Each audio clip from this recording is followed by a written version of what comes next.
In Algebra 2, you focused on transformations of functions for graphs, making graphs shift left, right, up, down, getting vertically stretched, vertically shrunk, horizontally stretched, horizontally shrunk, reflected. Do all those words sound familiar to us?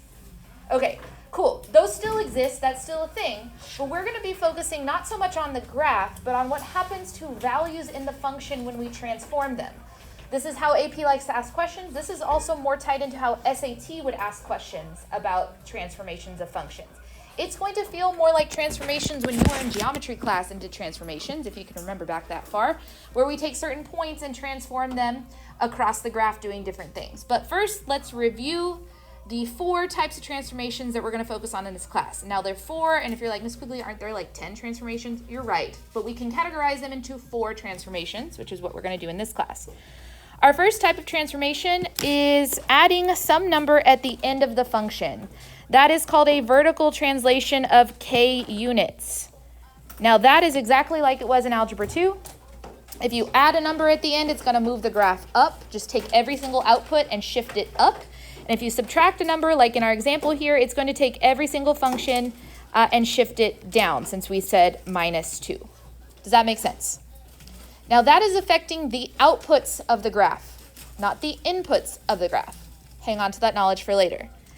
The second type of transformation we're going to talk about in this class is our vertical dilations.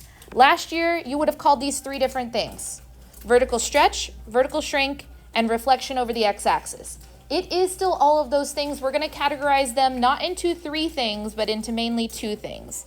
You will have a vertical dilation of absolute value of A. That's your stretch or shrink number.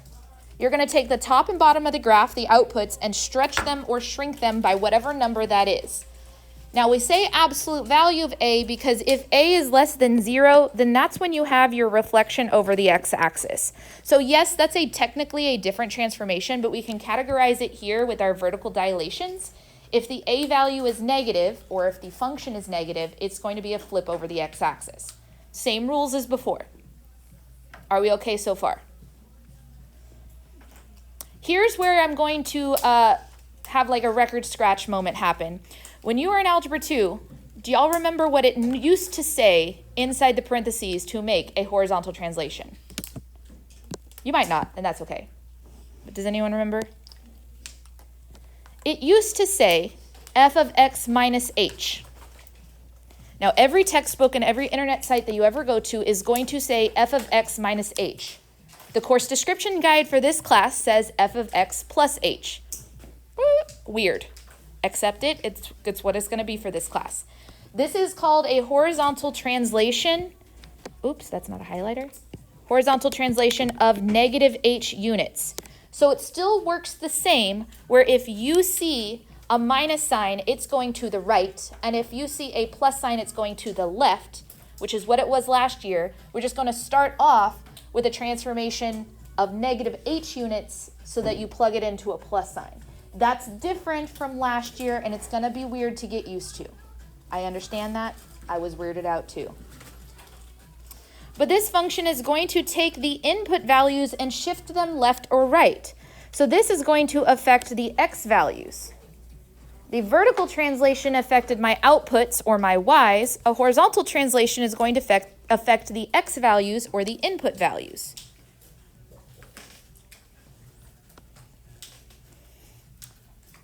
The last transformation grouping we have here is called a horizontal dilation. This is your horizontal stretches and shrinks. It's multiplying a number in front of the x value on the inside of the function, but this factor is the opposite.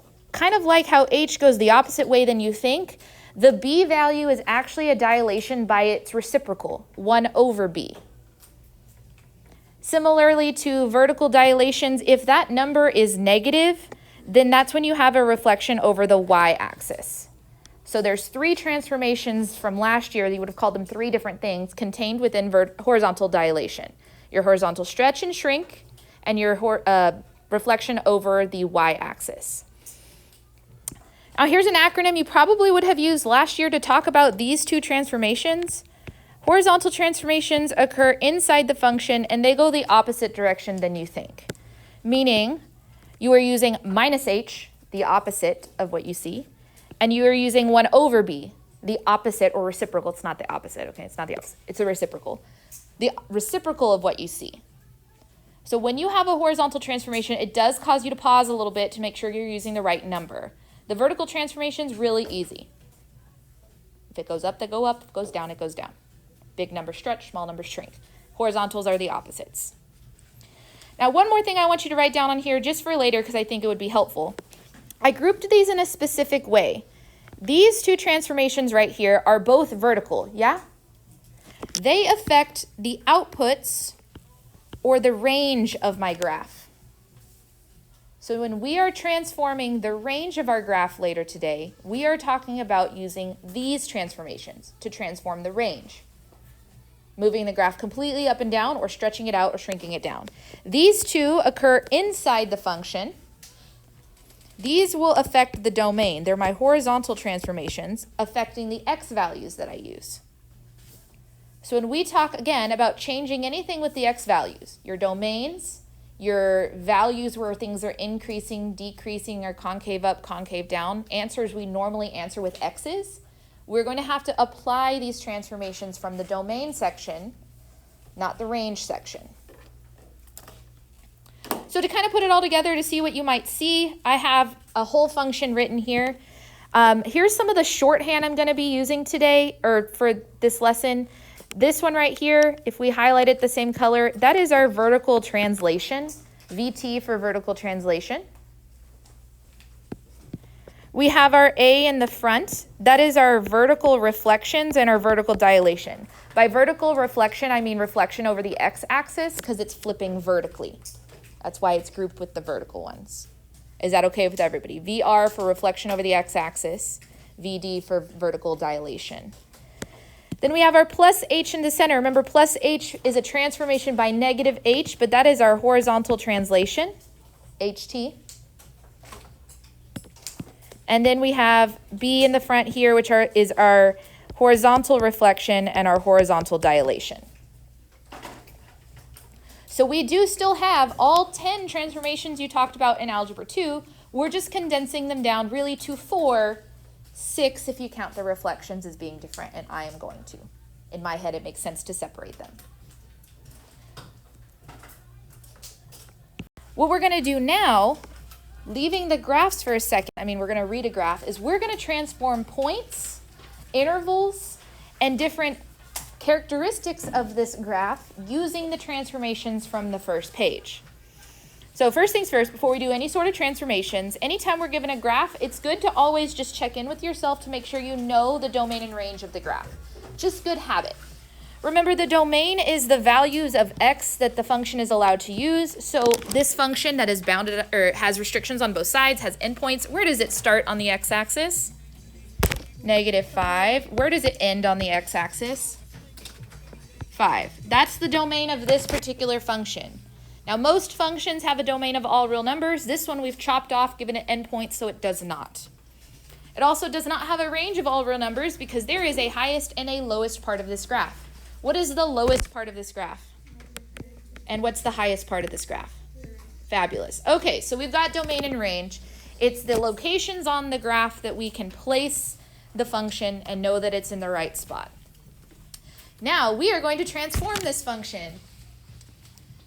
We're going to transform this function f by doing the following. We're going to let g of x, some different function, be equal to 2 times f of x minus 1 plus 3, which means I am taking the function in the graph, f of x, and I'm doing some things to it without graphing it. What are those things that I'm doing to it? Let's take it piece by piece. What does this 2 in the front mean?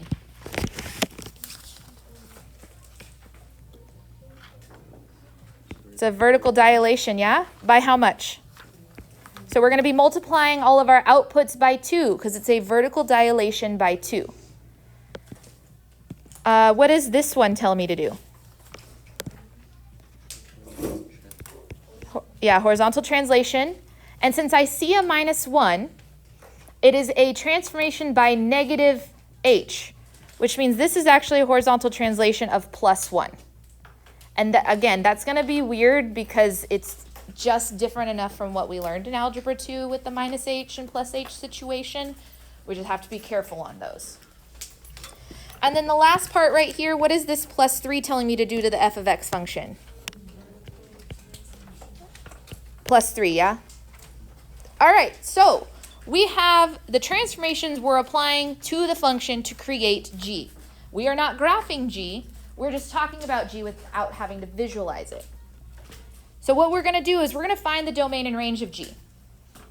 Since g starts off as some variation of f, underneath this domain part, I'm going to show my work by writing down the domain of f and then applying the transformations piece by piece.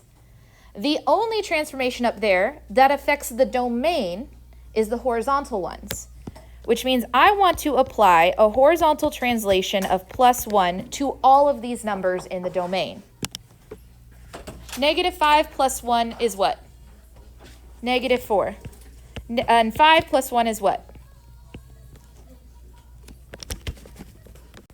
Okay, so we have taken each of the horizontal values of the domain and added 1 to them to apply this horizontal translation. That's the new domain of g. Since it is just taking f and shifting it 1, we have taken the domain and shifted it 1. If we do the same thing for the range, we start off with the range of f, which was negative 3 to 3. By the way, do you know why I'm using brackets, not parentheses here? Tell me why. Because it's closed dots, and the graph actually reaches those values. There's not a hole at those values. There's no asymptote. So we actually reach those values, so we use the bracket. Okay. Now, the vertical transformations that I'm going to apply here are a vertical dilation of times 2, which means this becomes negative 6 and 6. I multiplied both numbers by 2. And then I'm going to vertically translate up 3. So I'm going to take all of those numbers in the range and I'm going to add 3 to them, which means that this becomes negative 3 comma 9. That is the range of g of x. Okay, my question for you though, before we keep going, why did I not apply the same transformations to both the domain and the range? Say again? The rules didn't apply to them? Yeah, the rules didn't apply to them. The domain is controlled by all of your horizontal transformations. On our front page of this, there was only 2 that we put domain next to. Because there's only 2, I know there's more than 2, but we're grouping into 2 categories. 2 transformations that affect the domain at all. And there are 2 transformations that affect the range. So we have to apply the correct version of the transformations to the correct part of the domain or range. Does that make sense? Yes? No? Maybe? We'll see if we keep trying some more examples. Okay, the next thing says, we want to see what happens to the point 4 comma 2 on the function f of x when it transforms to be the graph on g of x. So we're going to take this x value and this y value, and we're going to transform both of them appropriately.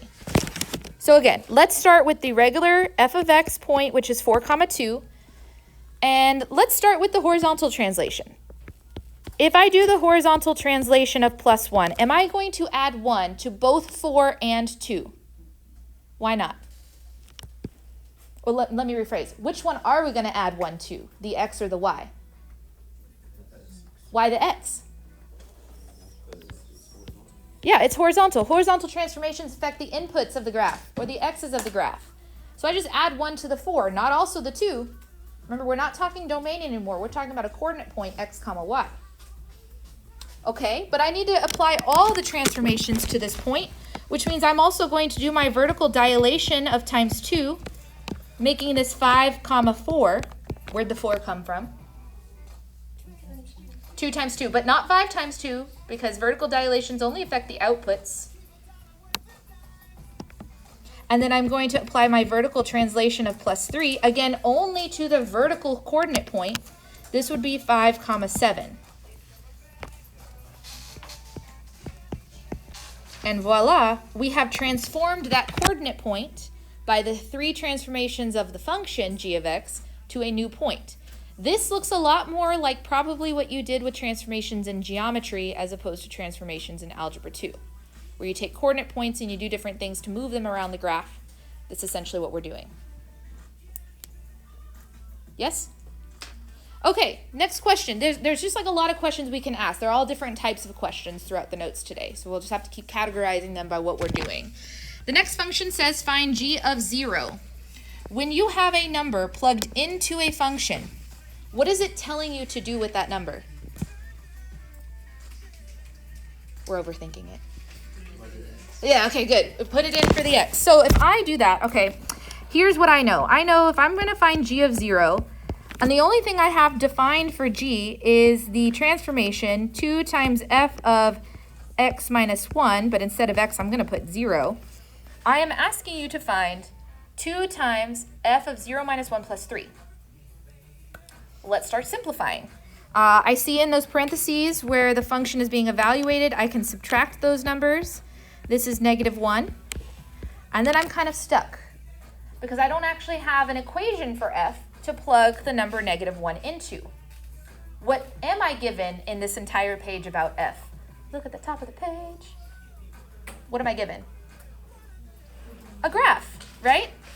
Okay, so if you were reading a graph and I asked you to find f of -1, what would you do up here to find f of -1? Well, here's -1. What's the output there? 3. So in that same place, I can continue to simplify, but instead of writing f of -1, I'm going to put 3. And I'm going to put it in parentheses because that's a good math habit. Do we see where that 3 came from? F of -1, I read the graph I was given, the information about f I was given, a graph, a table, an equation, and I evaluated it there. And then it's just simple math. 2 times 3 is 6. 6 plus 3 is 9. So g of 0, after all of that work, is equal to 9.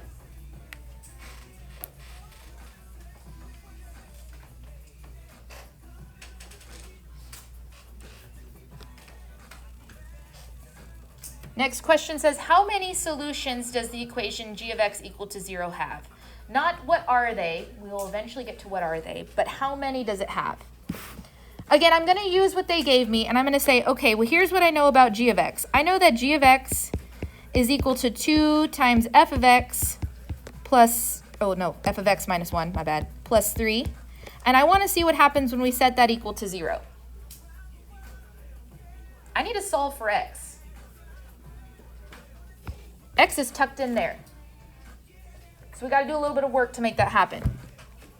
The work we're going to do is treat f of x minus 1 as if it's the variable itself. So don't write over your notes like this because it'll look really confusing. But if I were to do this, that's an equation that says 2x plus 3 equal to 0. How do we solve that? We would subtract 3 to both sides. We would divide by 2. And voila, we'd have our solution if the f of x minus 1 was just a plain x, right? If this was still x, and if this was still x, now I'm at x equal to -3/2. Now that looks really confusing, so let me clean that up for you. But that's what I was doing.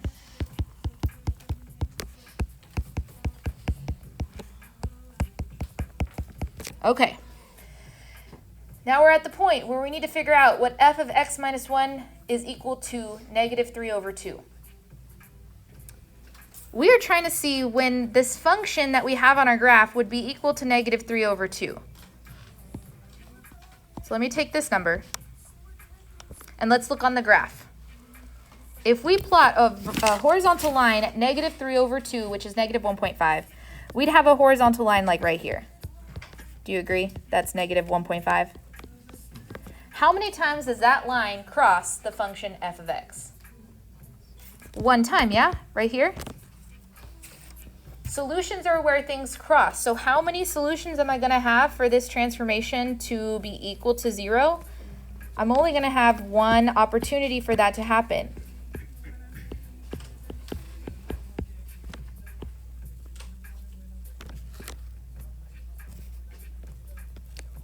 To explain our reasoning so that later when you look back at this and you're not like, what? Where'd we get that from? We're going to say that there is only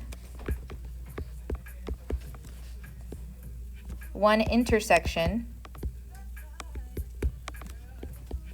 of f of x and the horizontal line y equal to negative 3 over 2.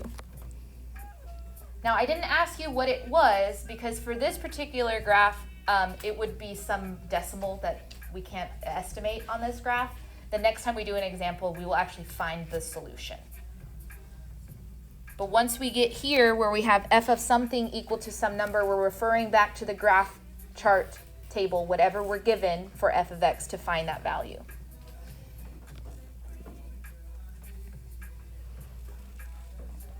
Last question for this graph says, on what intervals is g of x increasing? What is increasing graph? What do increasing graphs look like? You can say it in a simple manner. Oh, I see some hands going up. What's happening when it's increasing? It's just going up, right? Okay, if g of x is a transformation of f of x, we need to also see on f of x when it's going up. I can't show both at the same time because they're on different parts of the screen, but look at your f of x function, and let's just identify for f of x where f of x is increasing. What is the intervals where f of x is increasing? Starts at negative 4, ends at what? Negative 1. And then it starts increasing again where? 1 and ends at 4. Okay, pause. Again, I can't show both at the same time, so hang on to the numbers. Negative 4, negative 1, 1, and 4. We're talking about the increasing intervals. From negative 4, let me use a different color. From negative 4 to negative 1, isn't the graph going up? And then from 1 to 4, the graph's going up. Yes? All the other parts that I can see are going down, so that's the decreasing sections. Okay, well, I don't really care about f of x. I'm asking about g of x. G of x is what sort of transformation horizontally? Only one transformation that happens horizontally. What is it? Of +1, right? Which means I need to take every number in this interval, which talks about x values. Intervals for increasing, decreasing are all x values, which is why I'm only using the horizontal transformations.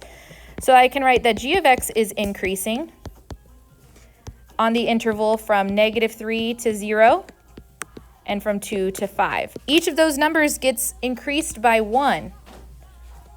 And none of the other transformations, because the other transformations applied here apply to the outputs. We're only talking about the inputs here, where it's increasing. Okay, don't flip your page over just yet, because we did a whole lot of things just now. And it's going to take a second for us to regurgitate that information and make it concrete in our head. So I'm going to give us 2 minutes to look back over these notes and think of any questions we're going to ask before we try a different example, because we should have questions. This is abnormally detailed. So take 2 minutes, look back through these 1, 2, 3, 4, 5-ish problems in example 2 and see what questions you have. All right, let's try another one. Now we have the graph of f of x again. We're going to transform it differently, but before we do this one, just because I know we're going to need it, let's go ahead and let's write down the domain, the range, the increasing and decreasing intervals, and the concave up and concave down intervals for the function f of x, just before we get started. So nice little review. We answered this already because domain and range, it's the same function. So my domain here was negative 5 and 5. And my range was negative 3 to 3. Was there any questions on why that was the domain and range? Fabulous. We did also answer the increasing intervals, which was from negative 4 to negative 1, and then 1 to 4. What are the decreasing intervals for f of x? Where is it going down? Great, that's one of them.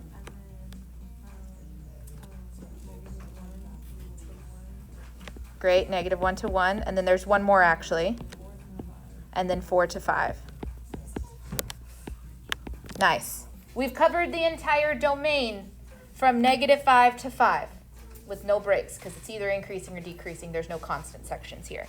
Now let's talk about concavity. Concave up is when it looks like it's an upward bowl, like your hands are meeting like this, and it looks like it's concave up. There are two sections that are concave up here. What are those intervals? We're going to keep that going to all the way to -2, but yes, I see you're looking at the right part. Yeah? Kind of hard to tell, yeah? So we'd say it stops here. I'm going to say 0 to 3 is our other concave up section, which means that this graph is concave down where?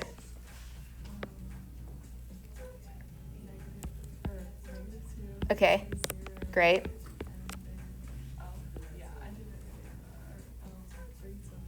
-3 to 5. Again, our entire domain is covered from -5 to 5. Okay, we've digested the information about f of x here. Let's talk about how we can transform it. This time we're transforming it by h of x. It says h of x is equal to -2 f of x plus 3 minus 1. Let's figure out what all of these things are. These two right here, the negative and the 2, mean that I'm going to do what and what? Reflect it over the x-axis, yes, and?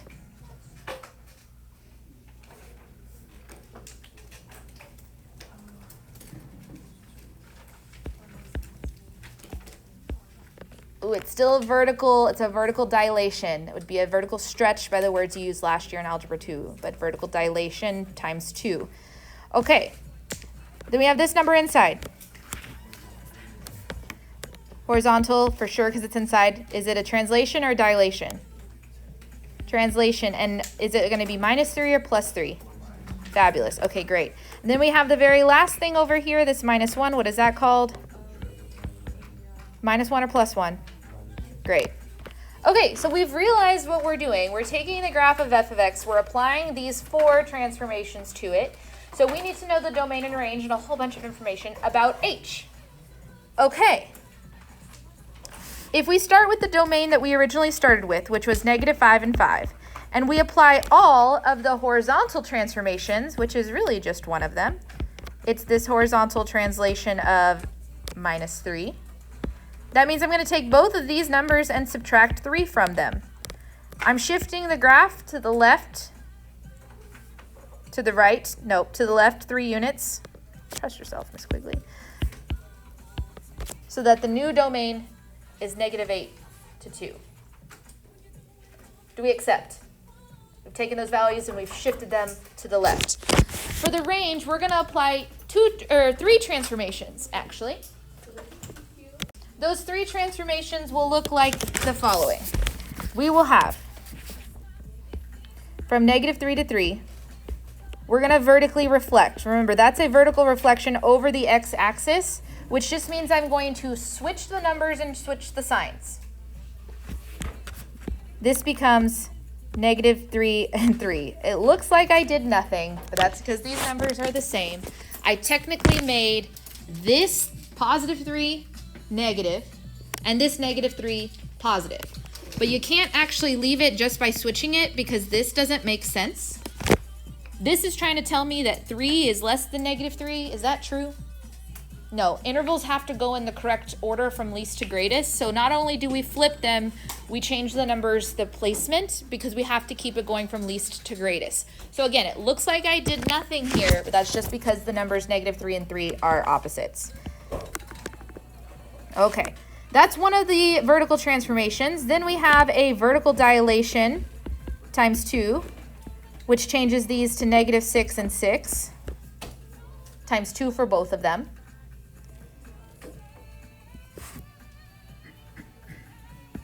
Then we have our vertical translation of -1, which changes this to -7, 5, which is my new range for this graph after we've reflected it, stretched it, and moved it down.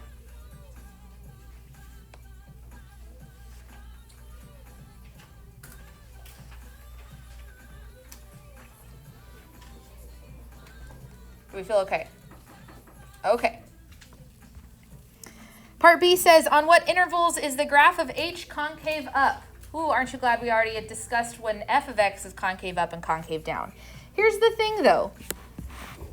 We've done a reflection over the x-axis. So h of x, we're just going to write this down, is a vertical reflection over the x-axis of f of x, which means all of that graph has flipped over. If you take a concave up section and you flip it over, what does it look like? Concave down. So really what we're looking for here, h of x is going to be concave up when f of x is concave down. Again, that's because if you're vertically reflecting it, every concave up section will be flipped over and is now concave down. So we can't just use the concave up sections of f of x. We're actually going to start with the concave down sections of f of x. So f of x is concave down on -2 to 0 and 3 to 5, which is where h of x could potentially be concave up. So they're opposites because of the reflection. But then I also have to perform my horizontal transformation of -3. So all of these numbers are x values, so all of them get subtracted by 3. It becomes -5, -3, and 0, 2.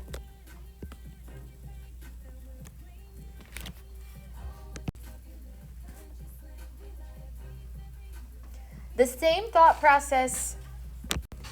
Here's what I know about the intervals where h is increasing. Again, because of the reflection, every time f would be increasing, h would be what? So every time f would be decreasing, h would be what? So I need to look at all of the places where h of x would be increasing every place that f of x is decreasing.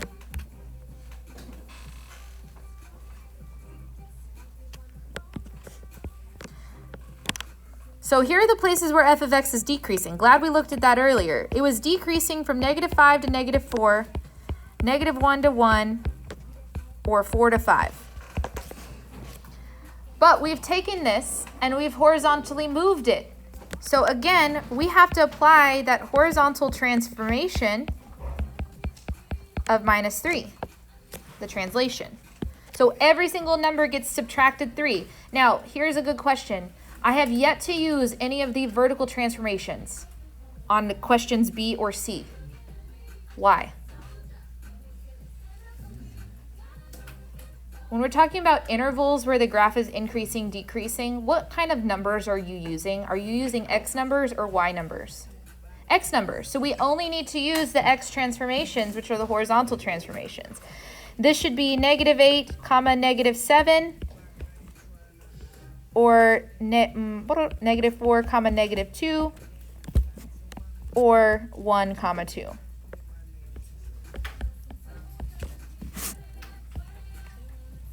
So again, we're not always using every transformation. You have to know what you're asked for and whether the horizontal or vertical transformations apply to those.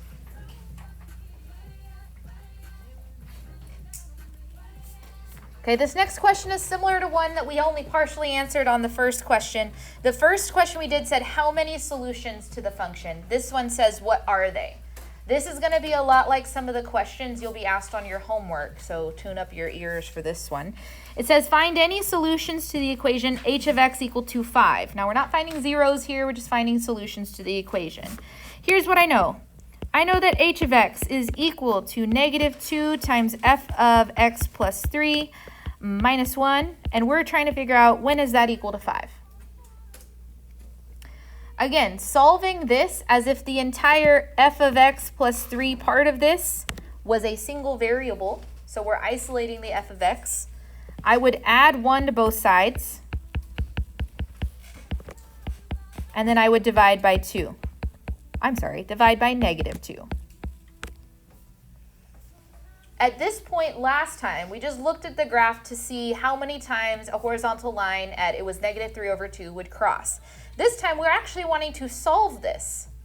So what I need to do is I need to go look at the graph and I need to see where this f of x plus 3 would be equal to -3.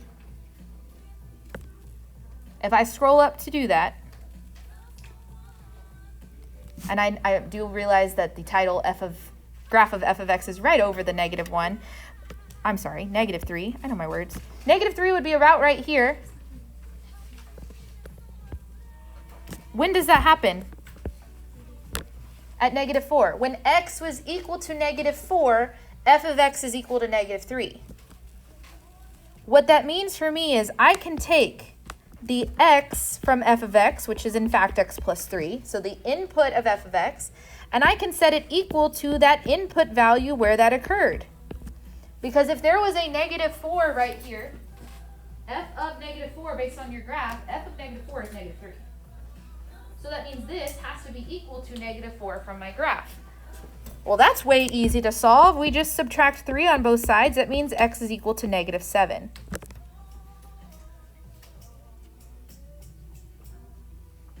Okay, again, because I don't know if this is clear enough. The reason I'm saying that this is equal to -4 comes from the graph. If we're saying f, the function, is equal to -3, that means the output is -3. Where is the output, or when is the output equal to -3? When x is equal to -4. X is normally the thing inside that parentheses. But the thing inside that parentheses for us right now is not a plain x, it's an x plus 3. So that thing in the parentheses, x plus 3, would still be equal to -4, and then we can click solve.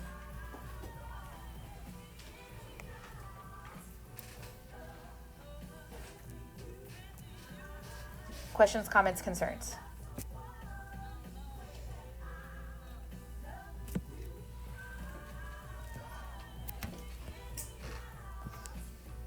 Okay, example 4, again, I think will be really helpful for the homework we're going to be doing today because we are going to be using a table the whole time. It says the partially completed table of values above represents the functions m of x and n of x, confusing, where n of x is equal to a transformation of m of x. Find the missing values in the table above. Before we do that, just as a quick review, let's just name the transformation. We're not going to write it down, we're just going to say it out loud. This negative in the very front is going to do what to my graph? Flip it over the x-axis, our vertical reflection. The 3 is going to do what? Dilate it, vertically dilate. It'll be a vertical stretch by the word you learned last year. M of x is supposed to be there, which means this 2 is in the place of b. We haven't seen one of these yet. Horizontal dilation by a factor of? Don't say 2. 1/2. Got to flip that number over. Horizontals are always the opposites. There's no translation horizontally, but there is a translation vertically. Which direction does it go? Up. Okay, so we've got all of these things in our head, but we need to find the missing values in the table. Okay. The first missing value I see in the table is that I need to figure out what m is equal to when x is 0. So let's go ahead and let's just say we're going to plug in 0 here. So this is going to be n of 0 equal to -3 of times m of 2 times 0 plus 5. So again, anywhere there was an x in the equation, I've placed a 0. Why 0, you ask? I'm trying to figure out what goes in the missing box next to 0. Okay, well, let's simplify what we know, which is not a lot. This would be equal to -3 m of 0 plus 5. Here's what I also know. I also know that n of 0, which I'm saying this is equal to, what is n of 0 equal to? -4. If I look at the chart for n of x, if 0 was plugged in, it's saying that this whole thing would be equal to -4. I'm going to solve this equation in a straight line, which is abnormal just for space purposes, which means when I would write a new line of the equation, I'm going to put this arrow that means thus. That's what mathematically it means. So if I have -3 m of 0 plus 5 equal to -4, I can start solving for m of 0. Subtract 5 from both sides. This would be -9. Again, I'm trying to solve for m of 0. I would divide by -3 on both sides. Thus, m of 0 is equal to 3.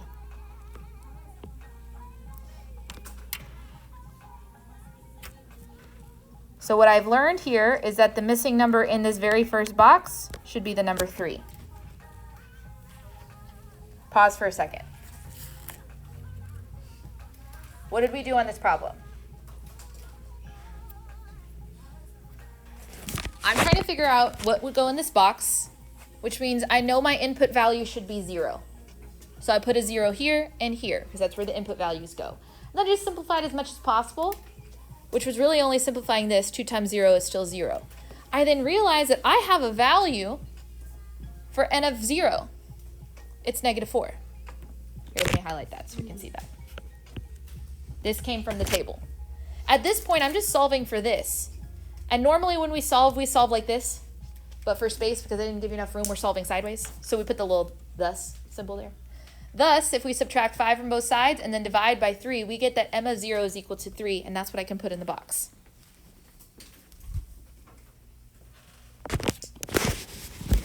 The next input value I need to find a number for is 2, because 2 has a blank next to it. So again, I'm going to plug in 2 to both of the input values. So this is going to be n of 2 equal to -3 times m of 2 times 2 plus 5. Simplify what you can. This would end up becoming -3 of m times 4 plus 5.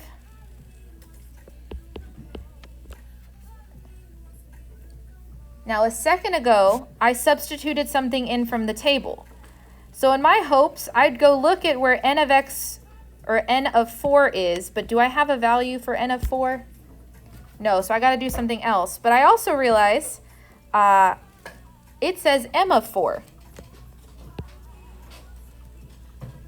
What is m of 4? 5. So I can take this and I can replace it with -3 times 5 plus 5. -3 times 5 is -15. -15 plus 5 is -10. So here, we're getting the full equation that n of 2 is equal to 10. I didn't solve for something on the m side this time. I solved for something on the n side.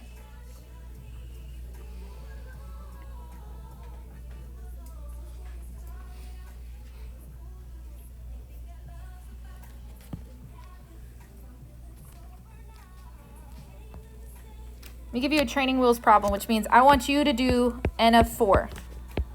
The reason I'm doing n of 4 is because I know that in that table for n of x, there's an empty blank next to 4. Let's see if we got just this one. You do n of 4.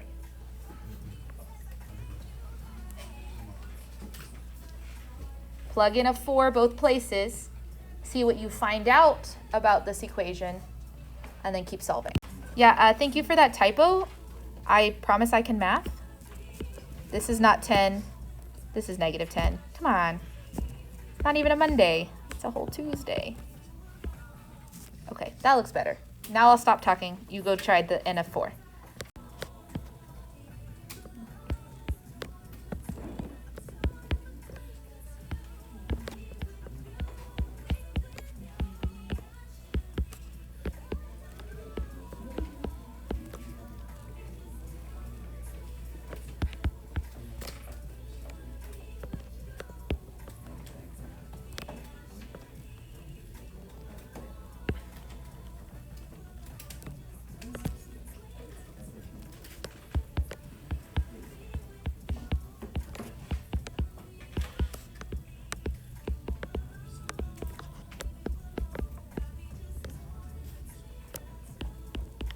Did we get 41?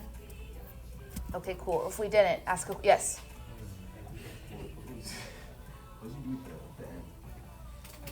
M of 8? So remember, m is not a variable. M is a name of a function. So m of 8 is not saying m times 8. It's saying take function m and plug in 8. So I got that from here. This is function m. And this is what happens when you plug in 8 to function m. That was a great question. Yeah, the variables in here are not, well, the letters in here are not variables. They're names of functions. Make sure we know the difference. Okay, we've got one more blank here. And it's where x is equal to 2. Now, here's the deal. We already plugged in 2, and we ended up finding the value for n of 2 instead of m of 2. Interesting.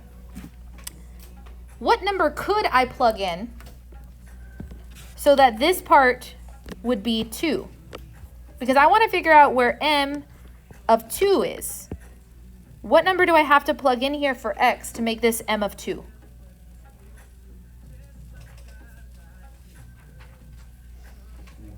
1. Isn't 2 times 1, 2?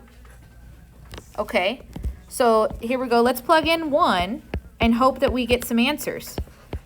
It would be negative 3 times m of 2 times 1 plus 5, which is negative 3 times m of 2. Ooh, good. We've got m of 2 there, but I don't have a value for m of 2, so I can't substitute something in. What can I plug in, though? Plug in maybe not be the right word, but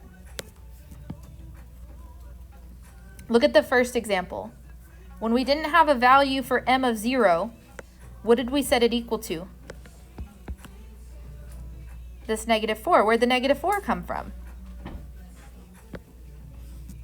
So if I look at where n is equal to 1, since I'm finding n of 1, what is that equal to? 0. Okay, well, that's an equation I can just solve. Again, we normally solve downwards one line at a time, but for space sake, we're going to go sideways. So if that's true, if I subtract 5 from both sides, I get negative 3 m of 2 equal to negative 5. Again, because I'm trying to get this m of 2 by itself. One more step for solving, we divide both sides by negative 3. This is m of 2 equal to negative 5/3. Wait, this should be negative, which means that should be positive. I promise I know how to math. Apparently not today, though.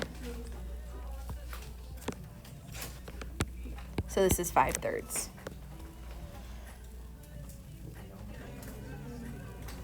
So these are transformations of each other. Every single number comes from another one just transformed.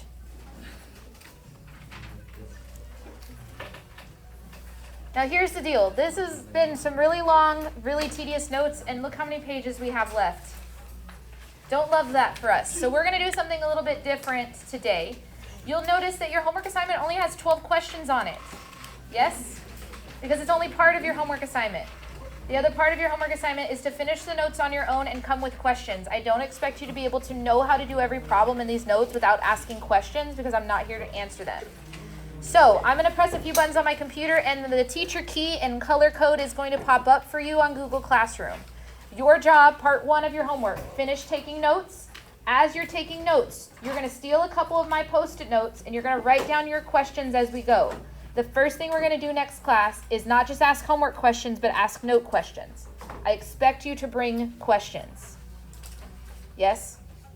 The second part is to finish the homework assignment, bring that back to me. You should be able to do the homework assignment by yourself, the rest of the notes with me. Does that make sense? Mostly because I know you're tired of listening to me talk, we're going to stop there. Which means we still have, like, I don't have to, what time do we leave this class? I never remember. 08? So we still have like 15 minutes for you to finish copying down the notes on your own slowly so that you can ask questions as you go on a Post-it note, and you're going to bring those notes back next time and we'll discuss. Yes? Okay.